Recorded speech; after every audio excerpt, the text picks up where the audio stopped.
সুপ্রিয় দর্শক, আসসালামু আলাইকুম।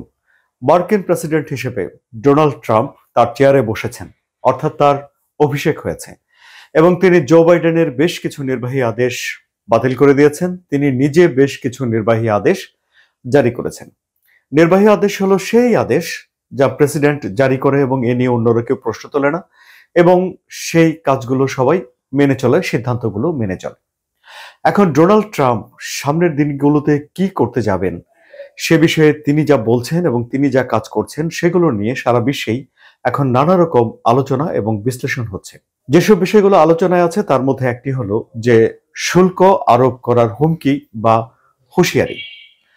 ডোনাল্ড ট্রাম্প এই যে পণ্যের উপরে শুল্ক আরোপ করবেন, অর্থাৎ পৃথিবীর বিভিন্ন জায়গা থেকে যেসব পণ্য আমদানি করে যুক্তরাষ্ট্রে নিয়ে যাওয়া হয় তার উপরে যে ট্যারিফ বা শুল্ক আরোপ করবেন, সেই শুল্ক আরোপের ফলে বাংলাদেশের অর্থনীতি কি ক্ষতিগ্রস্ত হবে বা বাংলাদেশের অর্থনীতিতে এর কি কোনো প্রভাব পড়বে, তা আলোচনা করতেই আজকের এই ভিডিও। মার্কিন যুক্তরাষ্ট্র প্রতি বছর $3 ট্রিলিয়ন পণ্য আমদানি করে থাকে। $3 ট্রিলিয়ন। এর মধ্যে বাংলাদেশ থেকে প্রধানত তৈরি পোশাকই তারা আমদানি করে, অর্থাৎ বাংলাদেশের যে রপ্তানি আয় সবচেয়ে বেশি তৈরি পোশাক খাতে, সেই রপ্তানি বাজারের একটা অন্যতম বড় গন্তব্য হলো যুক্তরাষ্ট্র। এখন যুক্তরাষ্ট্রের বাজারে বাংলাদেশের তৈরি পোশাক খাত কি শুল্কমুক্ত সুবিধা পায়? না, বাংলাদেশের পোশাককে সেখানে যেতে হয় 15.5% শুল্ক দিয়ে। তারপর অর্থাৎ সে দেশের কোম্পানিগুলো যে টাকা দিয়ে বাংলাদেশের পোশাক ক্রয় করে তার সঙ্গে তাদের সরকারকে তারা 15.5% শুল্ক দিয়ে সেই পোশাকগুলোকে গ্রহণ করে এবং দেশের বাজারে তারা সেগুলো বিক্রি করে, অর্থাৎ আমেরিকার বাজারে তারা বিক্রি করে। এখন ব্যবসায়ীরাকেই নিজের পকেটের টাকা দিয়ে ভর্তুকি দিয়ে কোনো পণ্য কোথাও বিক্রি করে পৃথিবীর কোনো দেশে? না। তাহলে যে টাকা দিয়ে পণ্যটি তারা ক্রয় করেন তার সঙ্গে এই শুল্ক যোগ করে একটা মূল্য নির্ধারণ করে তারা সেটা বাজারে ছেড়ে দেয়। এখন একটি সরকার নিজে কিন্তু এই শুল্ক পরিশোধ করছে না, শুল্ক পরিশোধ করছে সে দেশের ব্যবসায়ীরা এবং শেষ পর্যন্ত ভোক্তারা সেই অতিরিক্ত শুল্ক পরিশোধ করছে। এখন ডোনাল্ড ট্রাম্প যে কথা বলছেন যে তিনি অন্যান্য দেশের জন্য, মানে প্রায় সব দেশের জন্যই 10% ট্যারিফ আরোপ করবেন, মেক্সিকো এবং কানাডার জন্য সেই শুল্কের পরিমাণ হবে 25%, এমনকি চীনের জন্য এই শুল্কের পরিমাণ হতে পারে 40% থেকে 60%, এরকম তিনি আরোপ করবেন। বিদেশ থেকে কর সংগ্রহ করা বা রাজস্ব আরোহণ করার যে পদ্ধতির কথা তিনি বলছেন, এই পদ্ধতি কতটা বাস্তবসম্মত তা নিয়ে কিন্তু অর্থনীতিবিদদের প্রশ্ন আছে। কেন?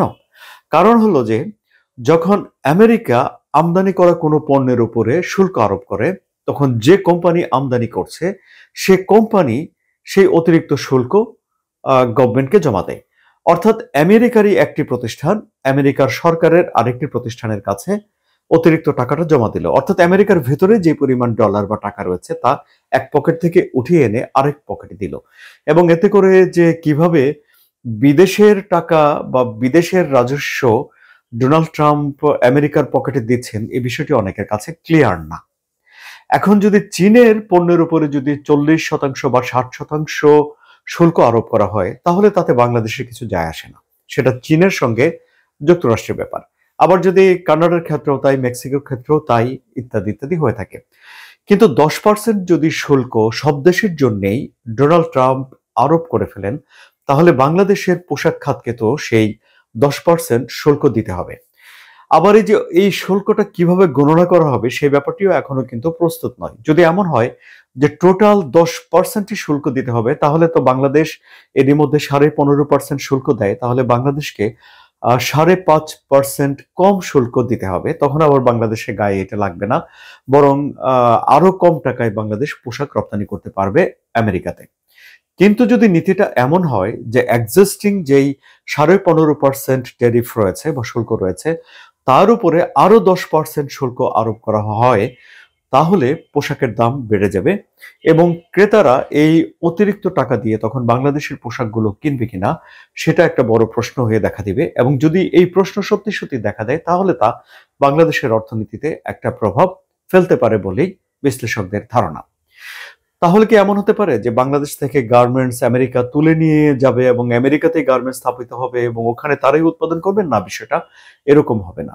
বেশ কয়েক দশক আগেই আমেরিকা এই ধরনের শ্রম ঘন যে শিল্পগুলো রয়েছে সেগুলোকে ডিসেন্ট্রালাইজড করে দিয়েছে, অর্থাৎ পৃথিবীর বিভিন্ন দেশে এগুলো চলে গেছে। এখন গার্মেন্টস বানায় আহ, ভিয়েতনাম বানায়, নেপাল বানায়, ভারত বানায়, পাকিস্তানও কিছু কিছু বানায়। বিভিন্ন দেশই এখন গার্মেন্টস তৈরি করে এবং রপ্তানির মার্কেটে তারা বাংলাদেশের প্রতিযোগী হিসেবে আছে।